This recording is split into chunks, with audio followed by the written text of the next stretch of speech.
కీర్తనల గ్రంథము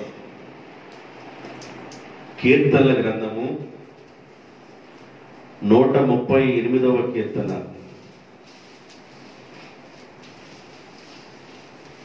6వ వచనము. యెహోవా మహోన్నతుడైనను ఆయన దీనులను లక్ష్యపెట్టును. చాలు. 136వ కీర్తన 23వ వచనం. మనము దీన దశలో ఉన్నప్పుడు ఆయన మనలను జ్ఞాపకము చేసుకొనెను. చాలు. 2 వచనాలు చదివించాను, నా వైపు చూడండి. యెహోవా మహోన్నతుడయ్యున్నను,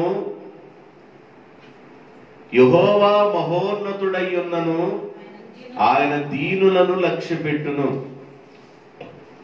మహోన్నతుడు అంటే దాని అర్థం ఏంది?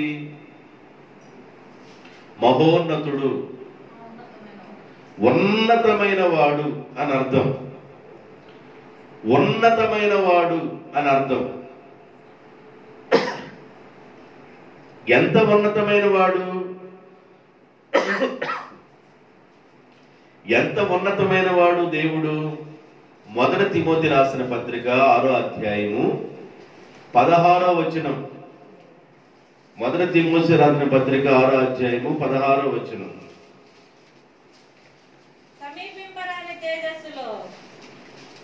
సమీపింపరాని తేజస్సులో ఆయన మాత్రమే వసించుచు అమరత్వం కలిగిన వాడై ఉన్నాడు. మనుషులలో ఎవడను ఆయనను చూడలేదు, ఎవడను చూడనేరడు.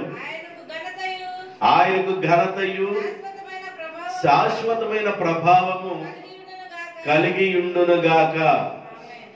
ఎవరు సమీపింపరాని తేజస్సులో ఉన్న మహోన్నతుడైన దేవుడు. యెహోవా మహోన్నతుడైనను ఆయన దీనులను లక్ష్యపెట్టును. నేను దీన దశలో ఉన్నప్పుడు ఆయన నన్ను జ్ఞాపకము చేసుకొనెను. యెహోవా మహోన్నతుడైనను. మహోన్నతుడు అంటే దాని అర్థం ఏంటంటే ఎవరు సమీపింపరాని తేజస్సులో ఉన్న గొప్ప దేవుడు. సూర్యుని దగ్గరికి వెళ్ళాలని చాలా ప్రయత్నాలు జరుగుతున్నాయి. చాలా దూరంగా ఉండగానే నల్లి మాడినట్టుగా మాడిపోతా ఉన్నాయి ఫ్లైట్లు కూడా. మనం ఆరాధించే దేవుడి గురించి బైబిల్ ఏం చెబుతుందంటే రవి కోటి తేజస్సు కలిగిన వాడు. రవి అనగా సూర్యుడు. రవి కోటి తేజస్సు, రవి కోటి తేజస్సు, కోటి సూర్య ప్రభావము కలిగిన వాడు మనం ఆరాధించే దేవుడు. ఒక సూర్యుడిని చేరుకోవటానికే, ఒక సూర్యుని దగ్గరికి వెళ్ళటానికే శాస్త్రజ్ఞులు ఎన్నో ప్రయత్నాలు చేస్తున్నారు. సమీపానికి వెళ్ళక మునిపే అవన్నీ కరిగిపోతా ఉన్నాయి. భక్తుడు ఏమంటాడంటే ఆయన వర్ణన, దేవుడి గురించి ఆయన వర్ణించే వర్ణన ఎలాగా వర్ణించాడంటే రవి కోటి తేజస్సు ప్రభావము కలిగిన వాడు అంటే కోటి సూర్య కాంతులతో ఉన్నవాడు. అంత దేవుడు. ఎవరూ సమీపింపరాని తేజస్సులో ఆయన ఒక్కడ మాత్రమే నివాసము చేస్తున్న దేవుడుగా ఉన్నాడని వ్రాయబడి ఉంది. అంత గొప్ప దేవుడు. ఇంత గొప్ప దేవుడు ఆకాశాన్ని జానతో కొలవగలిగిన వాడు. ఇంత గొప్ప దేవుడు పుడిసెలతో నీళ్లను కొలవగలిగిన వాడు. కొండలను పర్వతాలను త్రాసులో తుయ్యగలిగిన వాడు. కొండలను పర్వతాలను మైనం కరిగించినట్లుగా కరిగించగలిగిన వాడు. ఈ భూమిని కొలపాత్రలో కొలవగలిగిన వాడు. కనబడుతున్న ఆకాశాన్ని చాపలాగా చుట్టగలిగిన వాడు. ఆకాశమందున్నవే గాని, భూమి అందున్నవే గాని, సముద్రమందున్నవే గాని సమస్తము ఆయన ద్వారా సృష్టించబడెను. నీకు కనబడుతున్న భూమి మీద ఏమైతే ఉన్నాయో, కనబడుతున్న ఆకాశం మీద ఏదైతే ఉన్నాయో, సముద్రంలో ఏదైతే ఉన్నాయో, సకలము దేవుని ద్వారే సృష్టించబడింది. ఆయనంత మహోన్నతుడైన దేవుడు. యెహోవా మహోన్నతుడైనను ఆయన ఎవరు లక్ష్యం చేస్తున్నాడంట? దీనులను లక్ష్యం చేస్తున్నాడు. దీన దశలో ఉన్న వారిని. దీన దశ అంటే ఒక మాట ఏమి రాయబడిందంటే, పెంట కుప్ప మీద ఉన్న దీనులుగాను దరిద్రులుగా ఉన్న వారిని నేను లక్ష్యం చేసి వాళ్ళ ఉన్నతమైన స్థానంలో కూర్చున్నబెట్టువాడను నేనే అన్నాడు దేవుడు. అంత గొప్ప దేవుడు, అంత మహిమ కలిగిన దేవుడు, ఆరాధనకి యోగ్యుడిగా ఉన్న దేవుడు. అంత గొప్ప దేవుణ్ణి కోటాను కోట్ల దేవదూతలు అంత గొప్ప దేవుణ్ణి ప్రతిరోజు ప్రతి క్షణము ప్రతి నిమిషము ఆరాధిస్తూ ఉన్నారు. యెషయా గ్రంథం 6వ అధ్యాయము 2-3 వచనాలు. ఆయనకు పైగా శరాపులు నిలిచియుండిరి, ఒక్కొక్కరికి 6 రెక్కలు ఉండెను. ప్రతివాడు 2 రెక్కలతో తన ముఖమును 2 రెక్కలతో కప్పుకొని, తన 2 రెక్కలతో తన శరీరమును కప్పుకొని 2 రెక్కలతో ఎగురుచూ ఉండెను. వారు సైన్యములకు అధిపతి అయిన యెహోవా పరిశుద్ధుడు, పరిశుద్ధుడు, పరిశుద్ధుడు, పరిశుద్ధుడు, పరిశుద్ధుడు, పరిశుద్ధుడు అని గాన ప్రతిగానములు చేయుచూ ఉండిరి. దేవుణ్ణి ఏం చేస్తున్నారంట? వాళ్ళు 24 గంటలు 2 రెక్కలతో ముఖాన్ని, ఆ కాంతిని చూడలేక 2 రెక్కలతో తన శరీరాన్ని కప్పుకొని 2 రెక్కలతో ఎగురుచు సమీపింపరాని తేజస్సులో ఉన్న గొప్ప దేవుని యొక్క మహిమను కనపరుస్తూ, మహోన్నతుడైన దేవుని కనపరుస్తూ, ఆ మహోన్నతుడైన దేవుడు పరిశుద్ధుడు, పరిశుద్ధుడు, పరిశుద్ధుడు, పరిశుద్ధుడు, పరిశుద్ధుడు, పరిశుద్ధుడు, పరిశుద్ధుడని ఇదే మాట గాన ప్రతిగానం. గాన ప్రతిగానం. గాన ప్రతిగానం అంటే ఏంది? గాన ప్రతిగానం అంటే ఏంది? గాన ప్రతిగానం అంటే ఏందో నేను చెప్తాను వినండి. యేసేపు మరియమ్మ దిగి వచ్చినారే, దిగి వచ్చి అచ్చింతాలి వచ్చినారే. ప్రతిగానం ఇతరులు మళ్ళీ అది గాన ప్రతిగానం అంటే. గాన ప్రతిగానాలు చేస్తూ ఉన్నారు. ఈ గాన ప్రతిగానాలలో ఏమని చేస్తున్నారంటే, మనం ఆరాధించే మహోన్నతుడైన దేవుడు ఆయన పరిశుద్ధుడు, ఆయన పరిశుద్ధుడు, ఆయన పరిశుద్ధుడు, ఆయన పరిశుద్ధుడు, ఆయన పరిశుద్ధుడని ఈ మాటే చెబుతా ఉంటే, ఈ మాటే ఉచ్చరిస్తా ఉంటే, ఇలాగే వాక్యం మాట్లాడుతూ ఉన్నాను. మంచం మీద పట్టి ఉన్న దెయ్యం కింద పడ్డాది. దెయ్యం బట్టి మంచం మీద పడుకుంటే ఎగిరి కింద పడ్డాది. మనం మాట్లాడే మాట ద్వారా దేవుని శక్తి విడుదలవుతుంది. మనం మాట్లాడే మాట ద్వారా దేవుని యొక్క అద్భుతమైన శక్తి విడుదలవుతుంది. కాబట్టి మన నోరు ఏది పడితే దానిని ఉచ్చరించడానికి ప్రయత్నం చేయకుండా నీ నోటిని దేవుని నామ మహిమ కొరకు నువ్వు వాడగలిగినట్లయితే నీవు దేవుని కార్యములను చూడగలవు. దేవునికి స్తోత్రం. హల్లెలూయా. ఏమని ఆరాధిస్తున్నారు? కోటాను కోట్ల దేవదూతలుగా ఉన్నవాళ్ళు యెహోవా పరిశుద్ధుడు, యెహోవా పరిశుద్ధుడు, యెహోవా పరిశుద్ధుడు, సర్వలోకము ఆయన మహిమతో నింపబడి ఉన్నది. యేసు ప్రభు ఈ భూమి మీదకి వచ్చినప్పుడు దేవదూతలు ఈ భూమి మీదకి వచ్చి సర్వోన్నతమైన స్థలములో దేవునికి మహిమయు ఆయనకి ఇష్టమైన ప్రజలకు భూమి మీద సమాధానము కలుగునుగాక అన్నాడు. కాబట్టి మహోన్నతులైన దేవుణ్ణి దేవదూతలు ఆరాధిస్తూ ఉన్నారు. ఈ దేవదూతల గురించి ధ్యానం చేస్తుంటే ఒక్కొక్క దేవదూత ఒక రాత్రి వేళ ఒక్కొక్క దేవదూత 1,85,000 మందిని గెలవగలదు. ఎంతమందిని? పగలు కాదు, ఒక రాత్రి వేళ ఒక దేవుని దూత 1,85,000 మందిని జయించగలదు.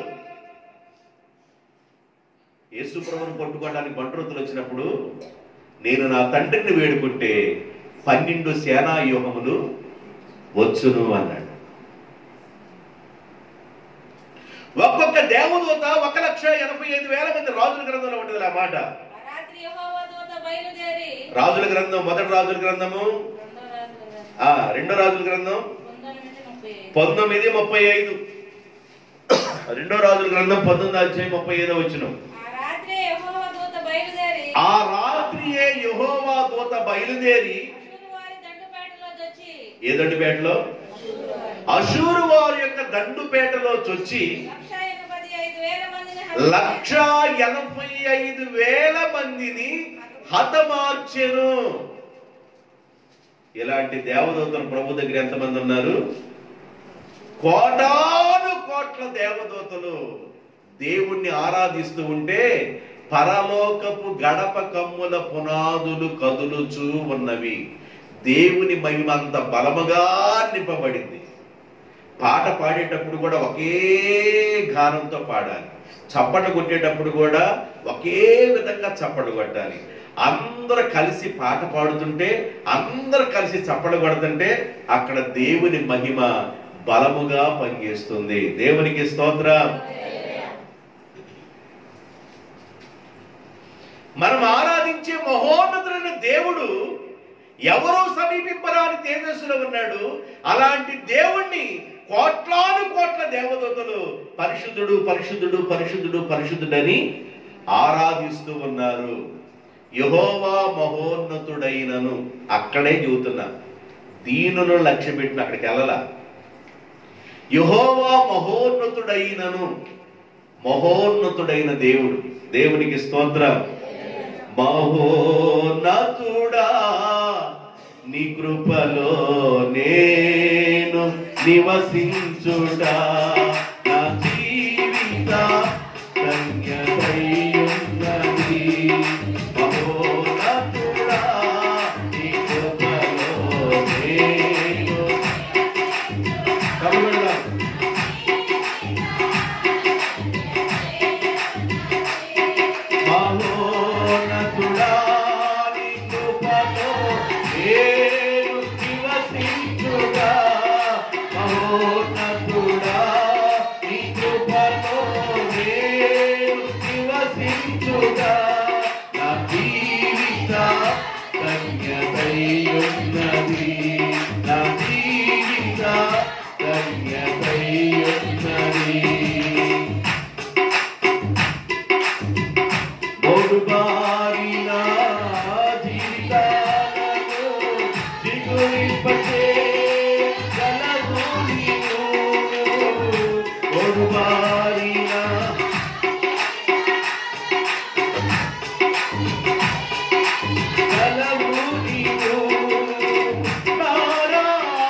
ఆయన దీనులను లక్ష్యము చేయను.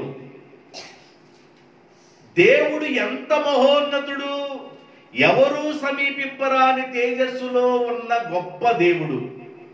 యెహోవా ఎంత గొప్పవాడు, ఆకాశమును జానతో కొలవగలిగిన వాడు, ఆకాశమును చాపలాగా చుట్టగలిగిన వాడు. ఆకాశమందు ఉన్నవే గాని, భూమి అందున్నవే గాని, సముద్రమందున్నవే గాని సమస్తమును ఆయన ద్వారా సృష్టించబడెను. కొండలను పర్వతాలను త్రాసులో తూయగలిగిన దేవుడు, కొండలను పర్వతాలను మైనులాగా కలిగించగలిగిన దేవుడు, తన పుడిసినతో నీటిని కొలవగలిగిన దేవుడు,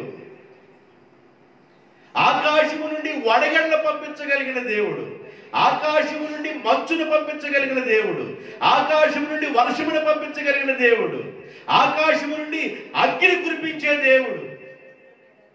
సొదొమ గొమొర్రా మీదకి అగ్ని ఎవరు కురిపించారు? దేవుడే. ఒక్క చెట్టు లేదు ఇప్పుడు అక్కడ. అగ్ని గంధకాలతో కురిసిన ఆ అగ్ని దిగింది అక్కడ.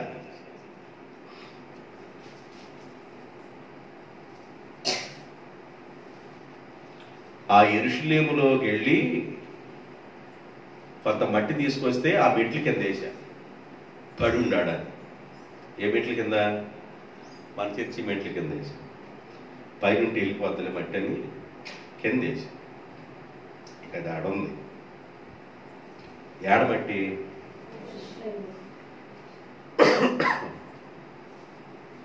ఒక దేవుని సేవకుడు వెళ్ళి తీసుకొచ్చాడు కొంత మట్టి. ఎంత మట్టి?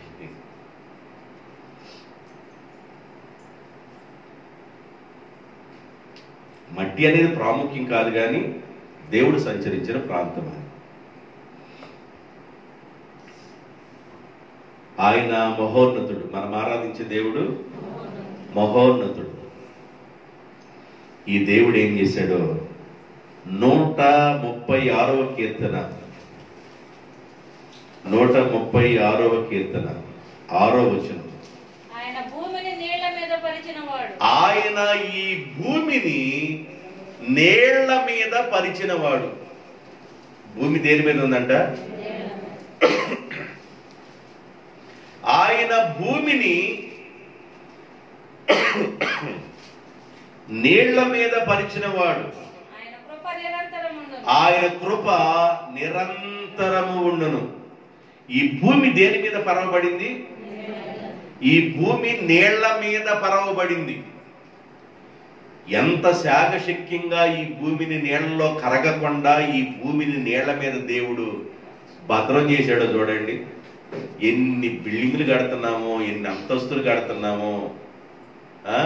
కొండల సాట్ల కొండల్ని బండల్ని పప్పు చేసి తీసుకొచ్చి పిప్పు చేసి రోడ్ల నిండా పరుచుకుంటున్నాం. కొండల సాల్టర్లా కొండల బద్దలైపోయి 40 mm రాయి, 20 mm రాయి, బేబీ సిప్స్, అన్ని రకాలైన రాళ్లు తీసుకొచ్చి రోడ్లు పరుచుకొని ఎన్నో చేస్తున్నా కూడా కొండలు కూడా జారుతున్నా. ఈ భూమిని నీళ్ల మీద పరిచిన వాడు. ఒకసారి మీరేం చేయాలంటే యూట్యూబ్లోకి వెళ్ళి సునామీ ఎలా ప్రారంభమవుతుంది సముద్రాలను పట్టండి. అసలు అది లేసే అలా ఎంత భయంకరంగా ఉంటుందో. ఎక్కడ భూమి కింద ఏముంది? భూమి కింద కూడా నీళ్లే ఉన్నాయి. భూమి కింద కూడా నీళ్లే ఉన్నాయి. నీటి మీద ఈ భూమిని దేవుడు పరిచాడు. ఈ భూమికి పునాది నీటిలో దేవుడు వేశాడు. ఎంత అద్భుతమైన సృష్టో. ఒక్కోసారి వాటిని జ్ఞాపకం చేసుకుంటే, ప్రభువా, ఈ భూమి పప్పులో నంచుకునే అప్పడంలాగా, ఒక్కసారి నీటిని ఎలాగను అంటే అప్పడం కరిగిపోయినట్టు కరిగిపోయింది కదా ప్రభువా. కాని దేవుడు మహోన్నతుడు. ఎవరు లక్ష్య పెడుతున్నాడు? దీనులను, ఆయన పిల్లలుగా ఉన్న మనలను లక్ష్య పెడుతున్నాడు దేవుడు. ఏ కీడు రాకుండా, ఏ ఉగ్రత వాటిల్లకుండా, మన గుడారమును ఏ అపవాది టచ్ చేయకుండా దేవుడు మనల్ని కాచి కాపాడుతున్నాడు, భద్రపరుస్తున్నాడు. ఇజ్రాయేలులకి ఇళ్లలోకి మరణదూత ప్రవేశించకుండా ఉండనట్లుగా కొన్ని షరతులు చెప్పాడు దేవుడు మోషేతో. మీరు ఇలా ఉండాలి, నిలువు కమ్ములకి అడ్డకమ్ములకి రక్తపు గుర్తులుండాలి, మరణదూత అక్కడి నుంచి దాటి వెళ్ళిపోతుంది. ఎన్నోసార్లు రకరకాలైన పరిస్థితులు వెంటాడితే వాటన్నిటిలో నుండి ఎన్నిసార్లు దేవుడు తప్పించాడో కాపాడాడో ఒక్కసారి అర్థం చేసుకోండి. మహోన్నతుడైన దేవుడు మనలను లక్ష్య పెడుతున్నాడు. దీనులుగా ఉన్న మనలను లక్ష్య పెడుతున్నాడు, దరిద్రులుగా ఉన్న మనలను లక్ష్య పెడుతున్నాడు.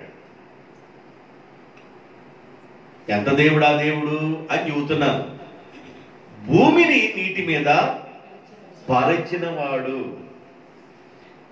7వ వచనం 136:7. ఆయన గొప్ప జ్యోతులను నిర్మించిన వాడు, ఆయన కృప నిరంతరముండును. పగటిని ఏలుటకు ఒక జ్యోతిని, రాత్రిని ఏలుటకు ఒక జ్యోతిని ఆయన చేసెను. జ్యోతులను నిర్మించిన వాడు, పగటిని ఏలటానికి సూర్యుడనే జ్యోతిని, రాత్రిని వేలటానికి చంద్రుడనే జ్యోతిని ఆయన నిర్మించిన దేవుడు. ఆయన కృప నిరంతరము ఉండను. జ్యోతులు కలుగు చేసింది ఎవరు? దేవుడే. మహోన్నతుడైన దేవుడు సూర్యుడిని, చంద్రుణ్ణి, నక్షత్రాదులను కలుగు చేశాడు. ఆకాశమందున్నవే గాని, భూమి అందున్నవే గాని, సముద్రమందున్నవే గాని సకలము ఆయన ద్వారా సృష్టించబడెను. ఆయన మహోన్నతుడైన దేవుడు. ఈ మహోన్నతుడైన దేవుడు ఎవరు లక్ష్య పెడుతున్నాడు చెప్పండి. ఇప్పుడు దాకా ఏం చెప్పాను? మహోన్నతుడైన దేవుడు ఎవరు లక్ష్య పెడుతున్నాడు? దీనులను లక్ష్య పెడుతున్నారు. అయితే దీనులుగా ఉన్న వీళ్ళు ఎలాగున్నారో చూడండి. ఎంత అడ్డగోలోళ్ళో, ఎంత నడమంత్రపోళ్ళో ఒక్కసారి చూడండి. బైబిల్ చూడండి. ఒక్కొక్క మనిషి ఎట్లా ఉంటారంటే అసలు లోబడరే, అసలు లోబడరు. లోబడటం కుదరదు, తగ్గించుకోవడం కుదరదు. తాసుపామును చూసినట్టు చూస్తాం, తుసిబింజర్ను చూసినట్టు చూస్తాం. అసలు మామూలుగా సింహంలో నుంచి ఒక్కోసారి బోన్లో నుండి వచ్చిన సింహం చూసిద్దే నాంచారి గారు నువ్వు అన్నాడు అట్లా చూడటం. చూడండి, మీరు మనుషుల్ని గమనించండి. కానీ ఈ మనుషులు ఎట్లా ఉంటున్నారు మీకు చూపిస్తాను. 119 కీర్తన 158 వచనం. 119 కీర్తన 158 వచనం. ద్రోహులను చూసి నేను అసహించుకొంటిని, నీవిచ్చిన మాటను వారు లక్ష్య పెట్టరు. యెహోవా మహోన్నతుడైనను ఆయన దీనులను లక్ష్య పెట్టును. ఈ దీనులుగా ఉన్నవారంట దేవుని మాటను లక్ష్య పెట్టరు. ఎంత ఆపోజిట్ చూడండి.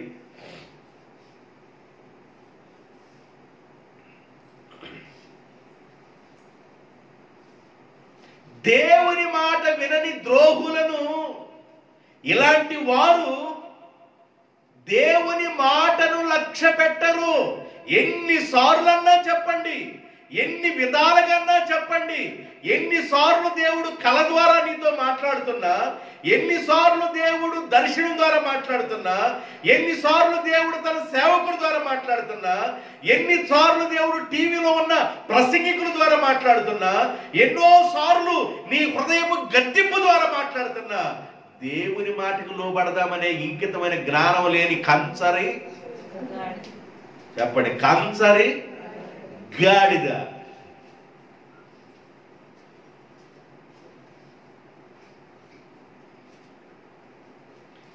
దేవుని మాట ఎంత దేవుడు ఎక్కడున్న మనల్ని లక్ష్య పెడుతున్నాడు.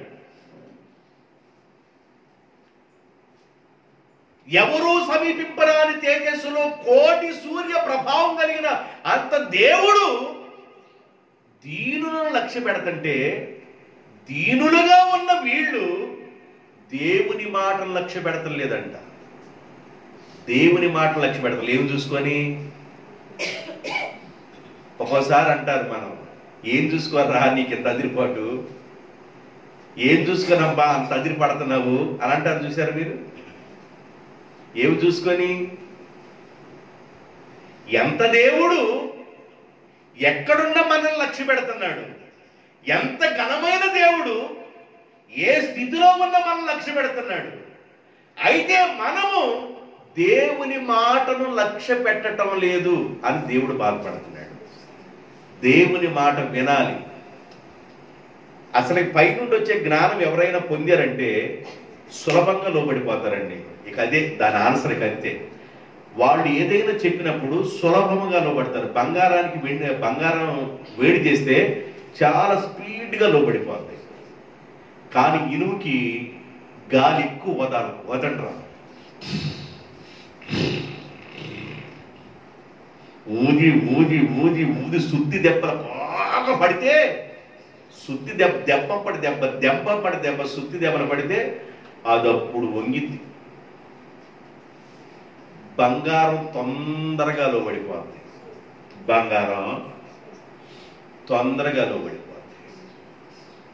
పైనుండి వచ్చు జ్ఞానము మృదువైనది, సులభముగా లోబడునది. సులభముగా లోబడే విధానం. దేవుని మాటకి వెంటనే సరెండర్ అయిపోవాలి. ఏదో అసలుకి నాకు అర్థం కావట్ల. ప్రజలను చూస్తుంటే ఎట్లా ఉందంటే ఏదో వీళ్ళే దేవుడు పోషిస్తున్నట్టుగా ఫీల్ అవుతున్నారు. జనాలే దేవుడు పోషిస్తున్నట్లుగా మేము లేకపోతే నువ్వు లేవయ్యా అన్నట్టుకుందేవా, మేము లేకపోతే నువ్వు లేవయ్యా అన్నట్టుకుందేవా. వీళ్ళే దేవుడు పోషిస్తున్నట్లుగా, దేవుడికి వీళ్ళే ఆతిథ్యం పెడుతున్నట్లుగా, దేవుడికి వీళ్ళే సాంబ్రాణి దోపాలు ఏస్తున్నట్లుగా, ఇక మేము లేకపోతే ఇంకా నీకేమందనైనా అన్నట్టు వీళ్ళే ఫీల్ అవుతున్నారు.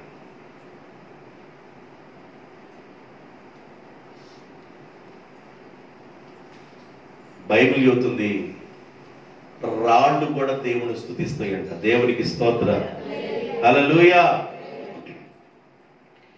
దేవుడు దీనులను లక్ష్య పెడుతుంటే దీన దశలో ఉన్న ఈ బిడ్డలు దేవుని మాట వింటల్లా. దీన దశలో ఉన్న వాళ్ళు దేవుని మాట వింటే ఖచ్చితంగా ఆశీర్వాదం వచ్చింది. హాగరో నీ అడ్రస్ ఎక్కడా, నువ్వు ఎక్కడున్నావు అన్నది. నా అడ్రస్ అక్కడ, మా యజమాని దగ్గర, మా యజమానురాల దగ్గర నా అడ్రస్. మరి ఇప్పుడు ఎక్కడున్నా నీ అడ్రస్? ఎక్కడో నేను చెప్పలేనంత అడ్రస్లో ఉన్నా. నేను అరణ్యంలో ఉన్నా. ద కేర్ ఆఫ్ అడ్రస్ కూడా లేదు.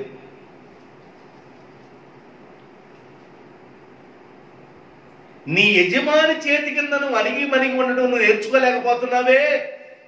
ఈ విషయాలు మాట్లాడుతూ ఉండగా బోర్న ఏడ్చింది హాగరు. పిల్లోడు ఏడుస్తున్నాడు. ఆయన వారిని లక్ష్య పెట్టెను. దేవునికి స్తోత్రం.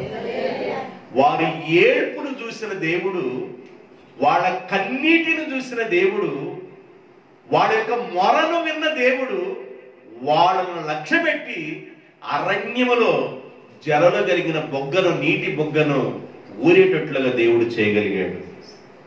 దేవుని మాట వినాలి. మనం ఎవరి మాట వినాలి? దేవుని మాట వినాలి. దేవుడు ఏదైనా ఒక మాట మాట్లాడినప్పుడు ఆ మాటకు వెంటనే లోబడిపోవాలి. సౌలా, అమాలేకులకి వెళ్ళి యుద్ధం చేసిరారా నాయన, సమస్తమును అసలుకి పూర్తిగా తుడిసివేయి ప్రభు అని అంటే, వాళ్ళు ఒకవేళ ఉంటే దేవుని బిడ్డకు శత్రులుగా ఉంటారా? సౌలా నువ్వు వెళ్ళి యుద్ధం చేసినా అంటే వెళ్ళిపోయి సౌలు అమాలేకులందరినీ తుడిసి వాళ్ళకున్న బలమైన గొర్రెలు, బలిసిన గొర్రెలు మొత్తాన్ని తీసుకొని రాజ్యంలోకి వచ్చాడు. అవన్నీ అరుస్తున్నాయి, గొర్రెలన్నీ అరుస్తున్నాయి రాజ్యంలో. దేవుడు వెంటనే ప్రవక్త అయిన సమూయేలును పంపించి, నేను మాట వినమన్నాను, నా మాట వినలేదు ఈయన, ఒకసారి వెళ్ళి మాట్లాడన్నాడు. అయ్యా దేవుడు ఏం చెప్పాడు, నువ్వేం చేసావంటే దేవుడు చెప్పింది చేశానయ్యా అన్నాడు. మరి ఆ గొర్రెలు ఎక్కడి, ఆ అరుపులు ఎక్కడి అంటేను దేవునికి బలిద్దామని బాగా బలిసుంటాను అక్కడ తీసుకొచ్చాను అన్నాడు. దేవునికి బలిని ఇవ్వటానికి, దేవునికి అర్పించడానికి నీ రాజ్యంలో గొర్రెలు లేవా? ఒకడు దేవుని మాట వినటం ద్వారా యెహోవా సంతోషించును, నువ్వు దేవుని మాట వినరా అన్నాడు దేవుడు. దేవుని మాట వినాలి, ఏం చెప్పాడో అది చెయ్యాలి, చెప్పిన మాటకు లోబడిపోవాలి, సరెండర్ అయిపోవాలి. అప్పుడు దేవుని ఆశీర్వాదం మన మీదకి వస్తుంది.